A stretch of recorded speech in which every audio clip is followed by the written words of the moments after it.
Listen to the people. Listen to humanity. Listen to the parrot. Parrot TV. Parrot TV. Parrot TV. Parrot TV.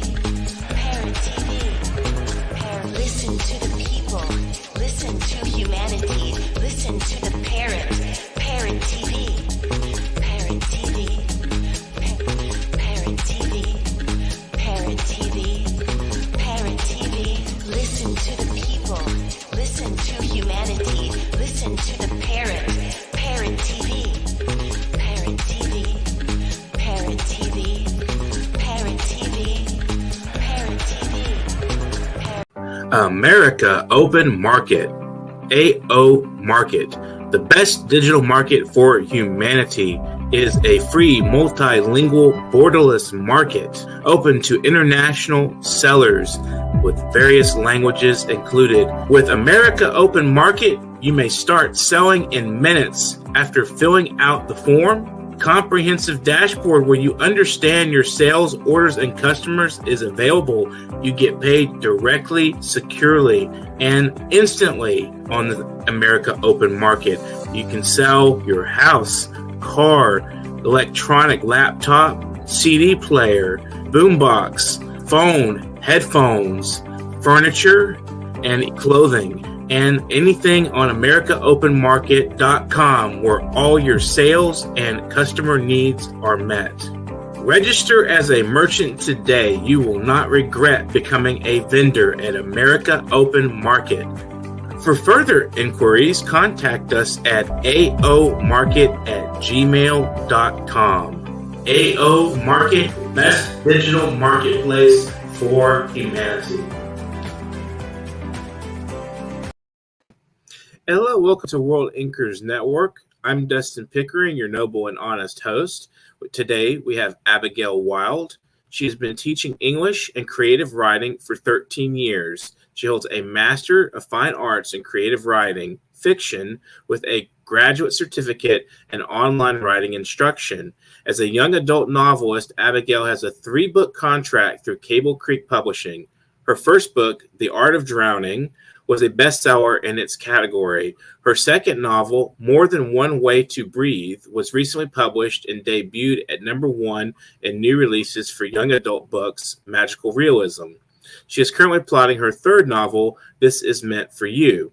Abigail has also been a graphic designer for 25 years, whether helping authors with their book covers or aiding them in becoming published. Her goal is to bring to the market books that may have been overlooked by large publishing houses through Wild Ink Publishing. Thanks for joining us on the program today, Abigail. How are you today? I'm good. Thank you for having me. I'm excited to be here. So one of our focuses today was going to be creative burnout. So we'll get into talking about your process a little bit and how you go about, what's the difference to you? You specialize in novel writing. What makes the novel so unique, as compared to other forms of writing? Oh, goodness. What makes it more? I think that just because it takes so long to write a novel so that you are immersed in this storyline, in the world with your characters for such a long period of time that the characters become real, and they have to become real if you're going to convince the reader that they're real. And so they really do become real to you. My first book, The Art of Drowning, was written on the basis of what happened to my oldest son with his head injury, but I had to fictionalize it. So I made, him a girl, and then suddenly she became like a daughter to me, And so I think this realness, even though it's fiction and it's all fictionalized, this realness slaps you in the face, and then you're finished writing with them and you feel like they've died, feel like these characters have died. Now I'm writing a series, so they haven't. They're going to pop up in other books, but you're not with them every day. They're not holding your hand every day anymore. And so you change your focus into marketing them and telling people about them, but it almost feels like you're talking about somebody who has passed, at least for me. And there is a study actually done where I guess the part of your brain that deals in grief it doesn't delineate between fictional and reality. And so they've done studies that grief over fictional characters, even for the reader, that grief is actually real. It's not like, your brain is so weird. That your brain knows that they were fiction, but the way that you're dealing with them emotionally is more real. And so I think that's why a lot of novelists possibly go through that burnout cycle, that cycle of grief after it's finished. But then, like, it's intense. It's intense when you're getting to know these characters and they come alive and you have to force them to come alive. And then poof, they're gone, When I write, I mostly focus on poetry, but I've written a couple of novellas and I'm working on a novel.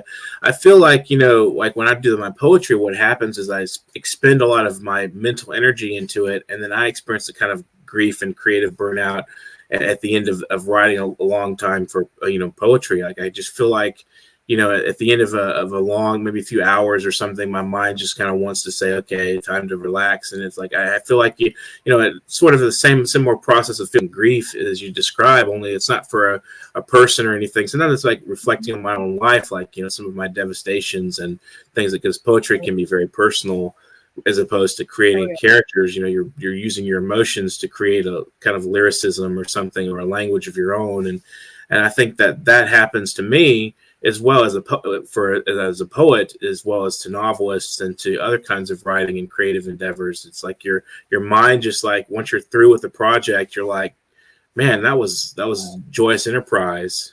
Right. I think that also, I think with poetry, especially, that writing is a lot like therapy. You know what I mean? Like, you can deal with things, you can, like, almost like shadow work, like people say. You deal with everything that went on in your life. You deal with the trials, the tribulations, and it is almost like therapy. I think it is very therapeutic. And so, yeah, that makes sense. And then you come out of it, and the whole world is going on. The whole world is doing what they do. And you're like, wait, I just went through this thing, and all of you are just going on with your lives, Right. Yeah, it's interesting how it's like there's a pause. Like, I mean, I remember when I went through a really bad heartbreak earlier in this year, and I was writing a poem about it, and it was about 5-page long poem. And as I was writing that poem, it was almost like the whole world just kind of went, just kind of bear down on me a little bit, and I was just kind of like focused intently on this thing, and like almost felt like angels were watching me or something. It's like a very sacred moment, and I actually described it as that. When you're writing something very deeply, intensely emotional for yourself, there's like like a moment of sacredness to it. It's like going to confession or something if you're a Catholic. Yes. I completely agree. In my first book, I had to write a death scene, and I just sobbed my way through it, but it had to happen. But it's just, you're exactly right. It is sacred. And you wanted to treat this death scene, or I wanted to treat this death scene as if it was sacred, because I knew people out there were experiencing what my character was experiencing. And yes, absolutely. And the angels with you. Oh, I completely agree. Completely agree. Something in the atmosphere changes when you're really intent on what you're writing. Yes, absolutely. That focus, like, it's like it absorbs the atmosphere. Like, there's like a little tunnel that comes down into you and tunnels out the emotion. I think that's how I would describe it. It's a very interesting and impactful feeling. Yeah. And I don't know about you, but when I finish like a book, I can't just start the next book. So everybody was telling me, because I finished working on More Than One Way to Breathe, and I felt sadness, I felt stress, I felt like all of these conflicting emotions, and everybody's like, well, you got to get back out there and start writing again. That's what you need to do. And I can't. Like, I can't. I have to live in that feeling for a bit. And it's almost like when I read a good book, I can't jump into another good book. I can't. Right. Space. And so I don't know, are you the same way with your poetry and your body of work, that you need time, or do you jump right? Usually when I have that feeling of like that grief feeling that we were describing, I have to take a break. I have to like give it time to sort of relax and let it feel. Again, it's like it's mourning, it's a kind of mourning, it's a it's its own feeling, and it needs its moment to kind of resolve, and then you go on to the next thing. And I don't think we could be continuously writing anyway or reading, because it's work. It's actual work. I mean, it takes mental focus, and it takes a lot of energy out of you.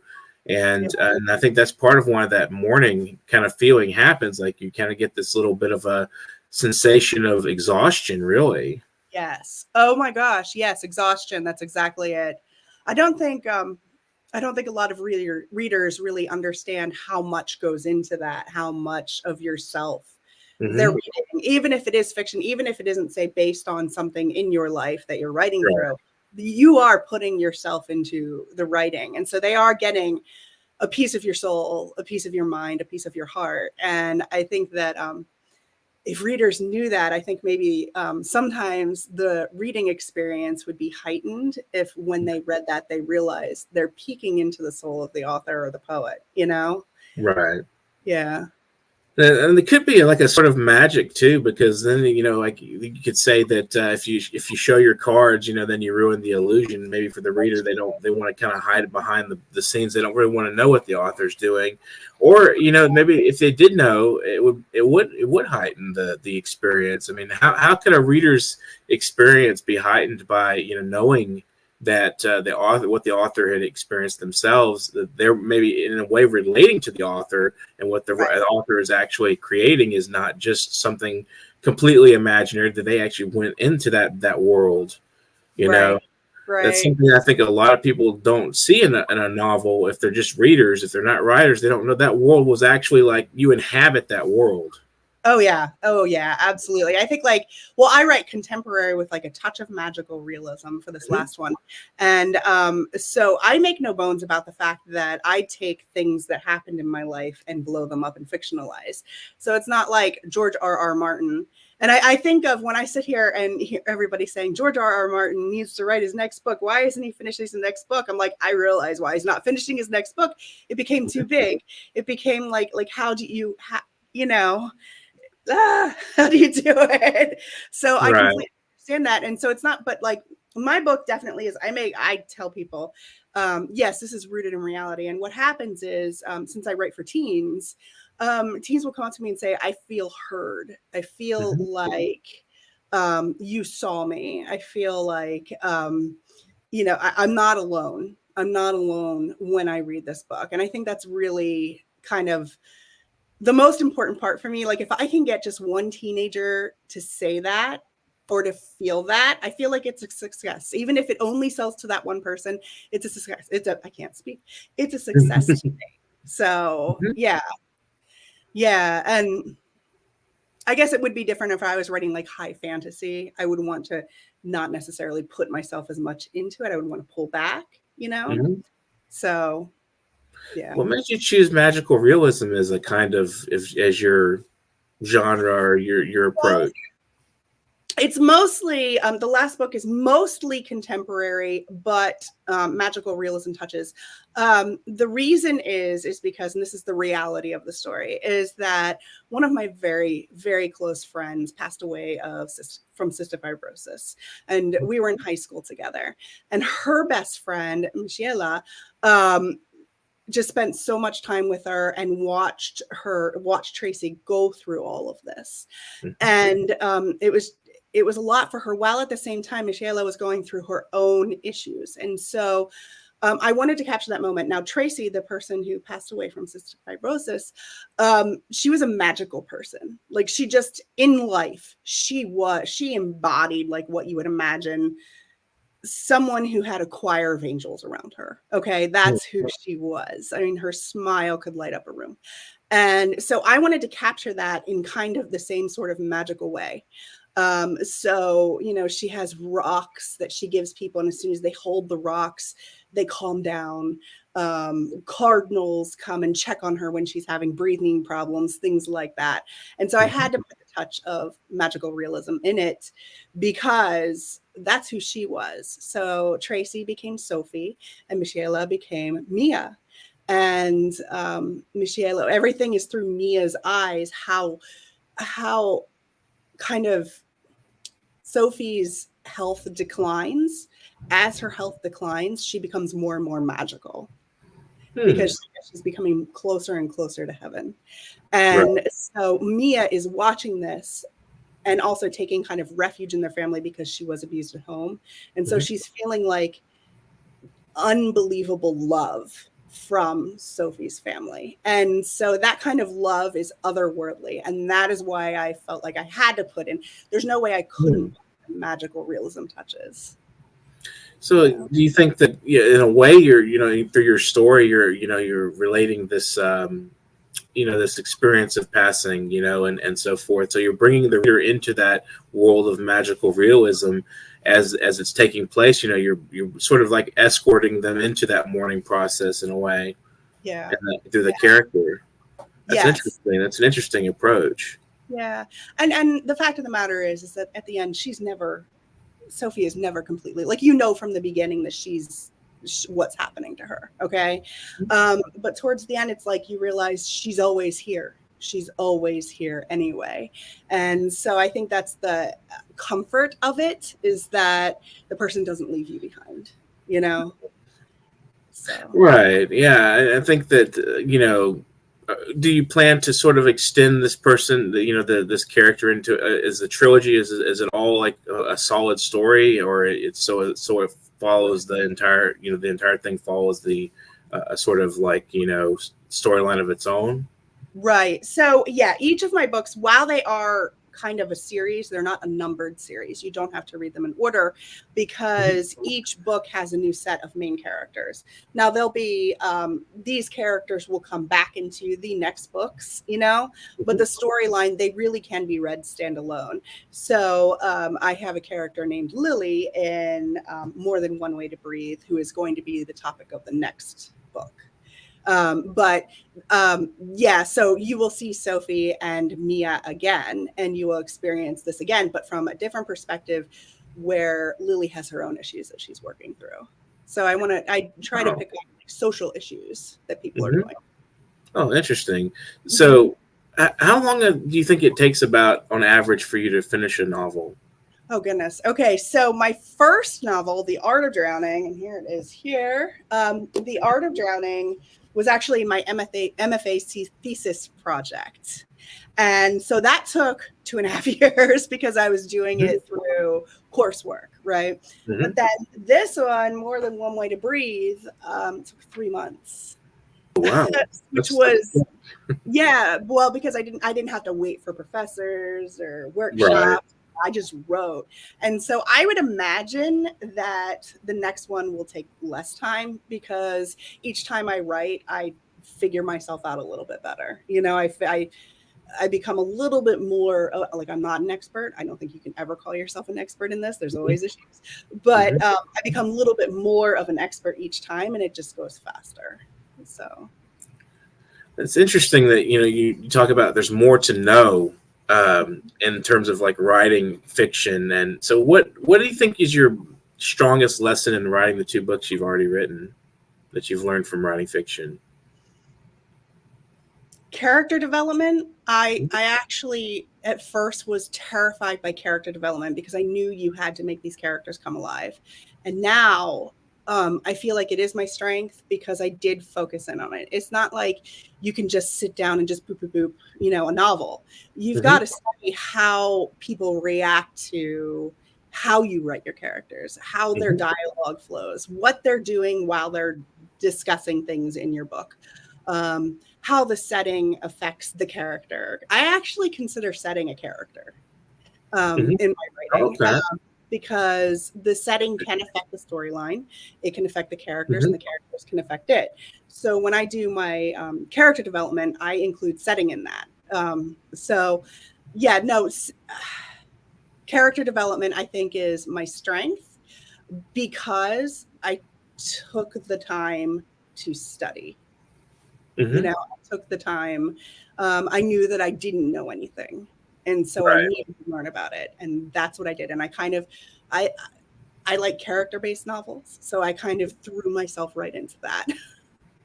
So do you plan it before you actually write a storyline, or the characters you kind of sort of outline this, like how it's going to happen before you even start to write the book? Or do you some of the I've talked to some novelists that they just sort of go into it and it happens, as they write, the ideas come to them and throughout, and you never know a predictor or the outline. Sometimes they violate the outline if they make one. Do you find that you when you outline the plot development and how it relates to character development and things like that, do you sit down and really do that, or do you maybe do a kind of a sketching of it or something? How does that work for you to plan a book? I do outline. I love outlining. I teach middle schoolers, Mm-hmm. and I teach them how to outline. And so if I'm going to beg them to outline, I'd better be outlining myself, right? Mm-hmm. But it actually helps me. It helps me to write much faster. I believe, at least the last book definitely showed me that. I use the synopsis method, where I go, first of all, I draw a Freytag's pyramid, where it's like, exposition, rising action, climax, falling action. And then I just kind of write like one sentence with each piece of the pyramid. And then from that, I break everything into chapters. And so I go chapter 1, and then I write a paragraph about what's going to happen in chapter 1. Chapter 2, a paragraph about what's going to happen in chapter 2. And so what that does for me is, I believe the creativity, people say they don't want to outline because it takes away their ability to be creative. But for me, creativity happens while I'm outlining, because I am creating the story, I'm creating the world. But then the art happens when I write it. So I truly believe that outlining is creative. And if you think about sculptors sketch out what they're going to do. Graphic designers do comps and thumbnail sketches. Artists of all kind, painters, they sketch, you know what I mean? And so it is a part of the creative process, and I myself respect that. And what it does for me is it makes sure I don't have plot holes while I'm actually writing the book, because I find the plot holes in the outline. So instead of deleting 5 chapters to fix a plot hole, I'm only just deleting like 5 paragraphs, which saves a lot of time. So yeah, it's definitely the case. I mean, for me, when I write poetry, sometimes I'll write like 15 poems, and maybe 1 or 2 of them will be the apex of that, and I'll say, okay, this is my crowning achievement here, and these 2 poems out of all these 15. So you kind of like have to prep yourself a little bit, even in poetry, which you would think, 1 poem a day would be fine, but I go through periods where I write several a day, and some of those poems are just kind of sketches of what I'm doing, or what I'm kind of mentating or something. It's like I'm like processing something that is in development, and then when it fully develops, it's like it comes out in 1 or 2 of those poems at the end, or maybe even in the middle of the process, and then I have a cool off period. It's like jogging or something. We'll take a brief break, but we'll be right back with some of your work, and I look forward to that. So enjoy this commercial break. World Inkers Network. Are you curious about financial literacy? Then take a look at Professor Anthony Rivecchio's new program on Parrot TV. It's called Financial Focus University. This is an excellent program to learn about questions related to your own finances post-COVID, how you can manage your money, how you can work with your tax situation. And this is an excellent and informative discussion of financial literacy. With Professor Anthony Rivecchio, your financial problems will be solved at Parrot TV with Financial Focus University. Do you know that there is a publishing company that wants to make life easier for you as a writer? This publishing company is called World Inkers Printing and Publishing. We publish in all different languages, and we're looking for writers of all genres, all formats. We're looking for scholars, ghostwriters, playwrights, poets, short fiction, novelists, you name it. We're looking for anybody who is interested in writing and the craft of writing to be in touch with us. You can reach us at info.worldinkers@gmail.com. With World Inkers Printing and Publishing, publishing, you do not require a lot of money to publish with us. Contact us today at info.worldinkers@gmail.com. Become a winner with other authors at World Inkers Printing and Publishing. Give us a shot. We will surely finish you. Welcome back to World Inkers Network. We have Abigail Wild today. She's going to read from her work, and we've discussed creative burnout and the process of creativity. If you've missed that, go back and watch more of this at the beginning once the program is over. We enjoy our viewers, and so please subscribe to our channel at YouTube on there as well while you're doing that. So Abigail, without further ado, would you like to read a little bit from one of your novels? Sure, absolutely. This is actually from chapter 1 of More Than One Way to Breathe. This is a scene where the mother is showing her true colors immediately to the reader. I believe in jumping right in, pushing the reader into the plot immediately. So, okay. Is swearing okay? Or yes. Should I bleep? Yes. Okay. All right. You're a pain in my ass. Do you know that? Mom, what the hell? Don't talk to me like that, she pointed at me. Her bright red nails seemed like they could have slashed my face. You're so ungrateful. What are you talking about? You know exactly what I'm talking about, she pointed at me. Your incessant laughter and giggling kept me up all night. How? I scooped another spoonful of ice cream into my mouth. This was something I was used to. It happened every time Sophie slept over. We were always too loud for my mother. We were in the basement. There's no way you could have heard us. You know what? Get out of my house. I'm sick of you. Mom, stop. I rolled my eyes. No, get out. What do you mean? I meant what I said. I don't want you here anymore, she said with a wave of her hand. I stood up and stared at her for what felt like an eternity. This was not the first time she had said this to me, but it was the first time she wasn't backing down. Her cold eyes stared into me. I shivered. She opened her mouth slowly and whispered, I said, get out of my house, you disrespectful waste of space. Which sends Mia out into a blizzard without proper coat, without her phone. Her mother took her phone. And thus starts the magical realism as she is walking. She lives in a mountain area as she's walking to her friend Sophie's house.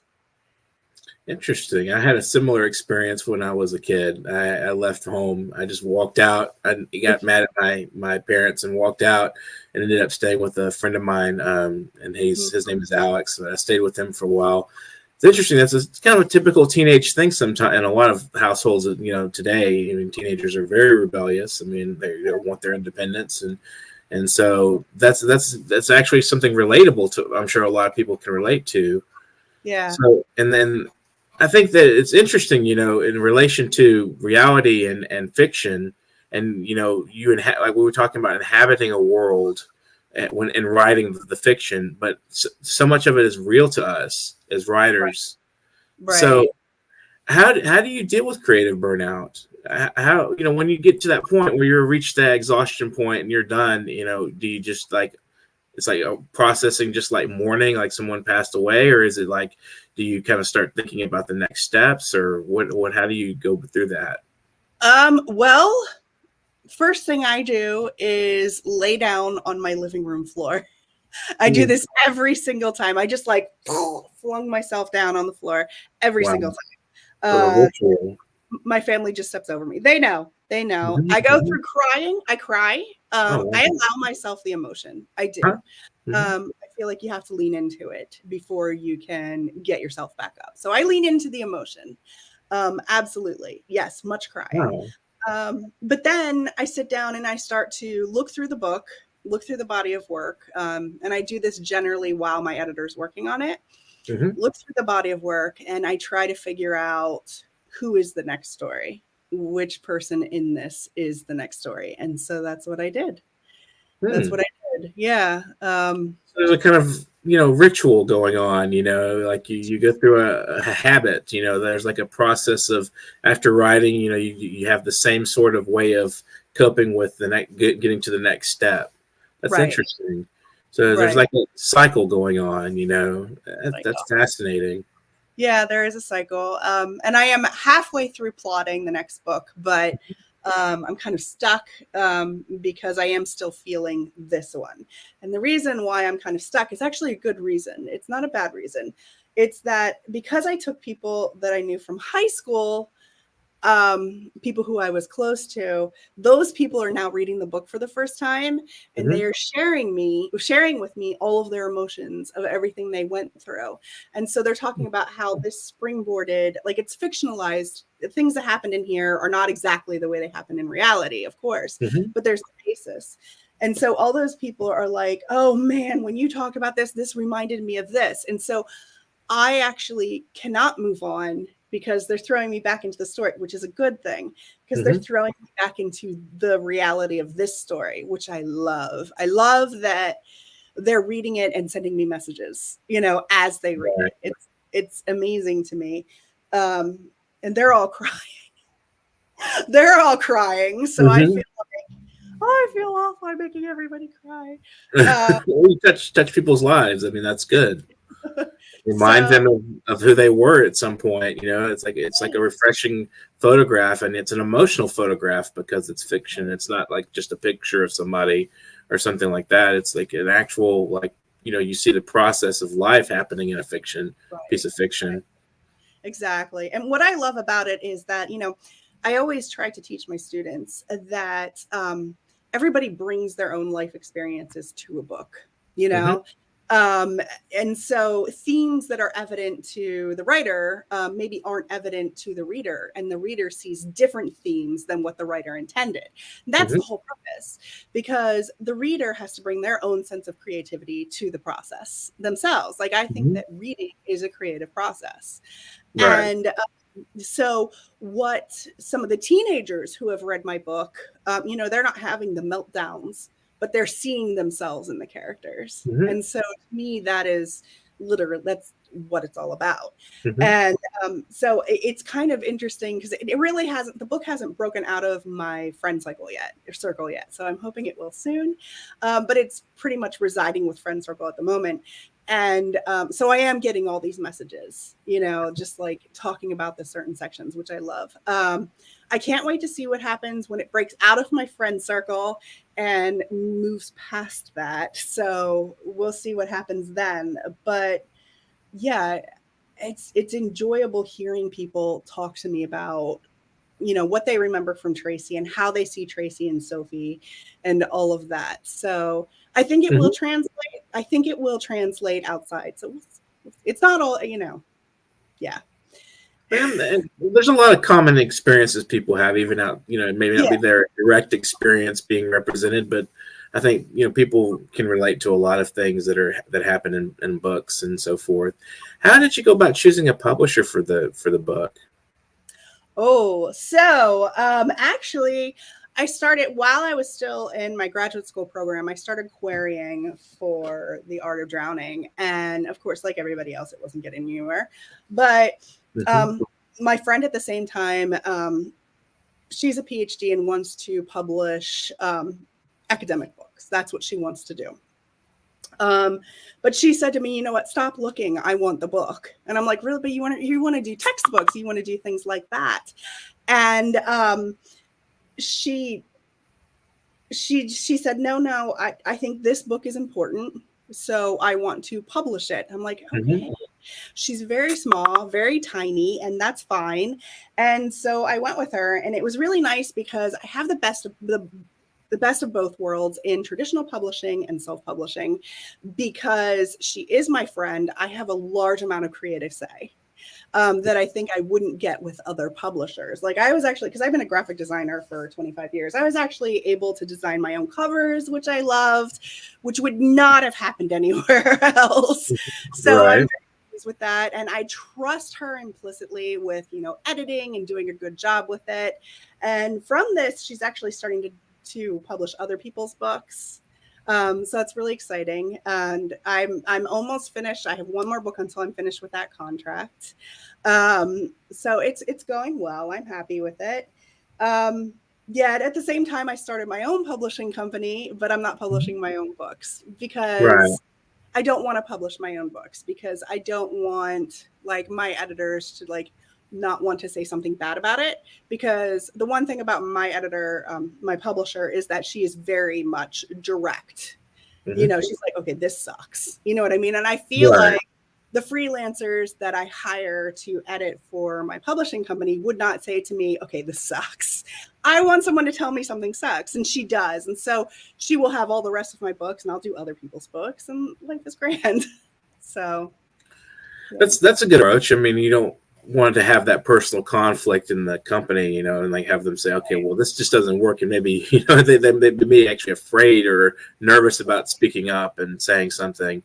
So why publish in the first place? I mean, what is your, you know, motives? I mean, you mentioned in your bio that you like to bring underrepresented or lesser represented books to the market. So how do you go about finding those people? And do you have any interesting stories about your publishing experience? Oh man. Yes. So why I did it is because it's always been in the back of my mind, because I've been a graphic designer for so long and then became an English teacher and got my MFA. It feels like design, writing, editing, everything kind of converged together, which, gave me the perfect stance to understand the publishing industry as a whole. I learned a lot about the publishing industry in grad school. So I just wanted to put it into practice. Also, I was in kind of academia. I used to work for Messiah University, and then the pandemic hit, and kind of like higher education was kind of kicked off the ledge. You know what I mean? And so my dream was to become a college professor, but that kind of went because of the pandemic, because all of the colleges were having financial problems. And I quickly had to reinvent myself. And I'm like, why don't I just start a publishing company? I have the perfect background for it. I know a lot of writers, and I know that writers are out there not being able to find traditional publishers. So many doors are closed in traditional publishing. And so I thought I was in a good place to do it and to help people who are underserved in that field. So I mostly do anthologies. I think you do anthologies too. Yeah, I mostly do anthologies, but I've started taking on singular books. So I just published Count Each Breath by Maria James Chow, and that came out this past Tuesday. And this poetry is all about the Black community, how they dealt with COVID, how they are kind of underserved in the medical community, like almost like their pain is not understood because it's old models of pain for colored people. And so I wanted to get this out there because her work is so passionate, so real. I learned a lot by working from her, things that I never knew, such as the pain models that doctors deal with for Black communities was based on research on enslaved people. And it's not correct, and it's old, and it was based in racism. And so that's why they are not getting the help that they really necessarily need. And so this book is about that. And it's just very powerful. I feel like it's very, very important. When I started the publishing company, I just wanted to do anthologies, but there was no way I could say no. And then it kind of steamrolled from there, and I haven't like asked anybody to publish with me. They all come to me. So I haven't really had to put myself out there saying I'm looking for someone. They just kind of like show up. So yeah. If you build it, they will come. Yes, exactly. That's exactly it. So, yeah. That's an interesting and that's poetry you're talking about on that and that collection there. Yeah. That's fascinating because poetry can be like really deeply emotional and personal as well as you know about others' experiences, and I think it's a different way of relating to whatever subject matter. You know, it could be any subject matter. So, what advice would you leave our viewers with today in regards to writing, publishing, anything you want to say, and encouraging words? Okay. Yes. So if you're going for a publishing contract, like a traditional publishing contract, don't get upset at when you get turned down. Be proud of that because you know you are in the process. It is hard. Agents, if you're looking for a traditional agent, agents get thousands, they get stacks and stacks and stacks of submissions daily. And it's really hard for them to keep up. So you just have to be patient. And you have to realize that no has nothing to do with your ability as a writer. Okay. A lot of times, no has more to do with the market and what is selling for when they perceived your book would come out, rather than your writing ability. So don't get down on yourself. Keep pushing. Like for me, doors closed for me during the pandemic, but I kicked open doors and created my own path. So do that. Keep pushing. It's worth it. Keep pushing. Yeah. So do you want to share any shout outs or thank yous in conclusion? Oh, goodness. Well, thank you to Laura for helping me publish my books. Thank you for Maria for going through this beginning process of starting a publishing company with me and being patient with me. Thank you to Michaela and Robin and Michelle and Alexia for sharing their stories that they personally had about Tracy so that I could build Sophie from many different perspectives. So, and thank you to my family. Absolutely. For dealing with me through this process. Well, thank you for being on the program today. And it's been really interesting to discuss this and have a focus of creative burnout, the morning process after writing and so forth. So I appreciate your time and good luck with your next book. Thank you. Thank you so much. Good luck to you too. Thank you. You've been watching World Inkers Network. Subscribe to our channel if you haven't already on YouTube, and go back and watch that again. And if you've missed anything, remember to watch from the beginning. It was quite a fascinating discussion, and I think a lot of writers will get a lot out of that and learning about the process of writing and creative burnout and how we cope with that as writers.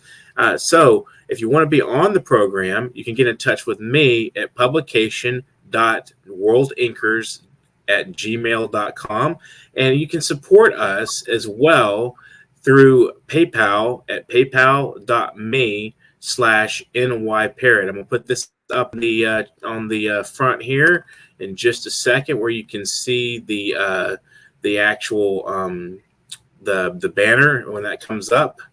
If I can find it. Okay, never mind. Here it comes. That's their support banner. If you want to go on to that paypal.me/nyparrot and donate a little cash to us, that'll help our program keep alive and free and accessible to the public. You know, we're like Wikipedia. We do need funding. We don't get much, but we appreciate it. And if you don't have something, if you would rather just buy a book or something from us to support our World Inkers Network and World Inkers Printing and Publishing, you can do that as well. We have Parrot anthologies, which are very accessible, and you know, when you read them, that you'll find how diverse a world of literature is, and there's a lot of artwork in those too. Our Parrot Series 3 just came out, so take a look at that. And remember, you can also contact me here as a guest writer. Send your bio, a headshot, and send it to publication.worldinkers@gmail.com if you want to be a guest on the program. And please put guest as subject line, because that'll help me kind of delineate between people that are looking for position on the show or people that are submitting to the website or so forth. So I would appreciate that very much to keep me in line and with what's what. So thanks for joining us, Abigail, and have an excellent afternoon, you guys. And I hope you guys out there are really prepared to do some heavy writing in the coming days. Just keep up with all the good stuff coming up.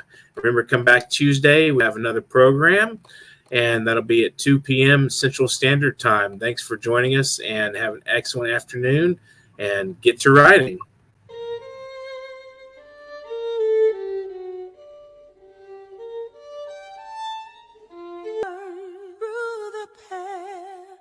Listen to the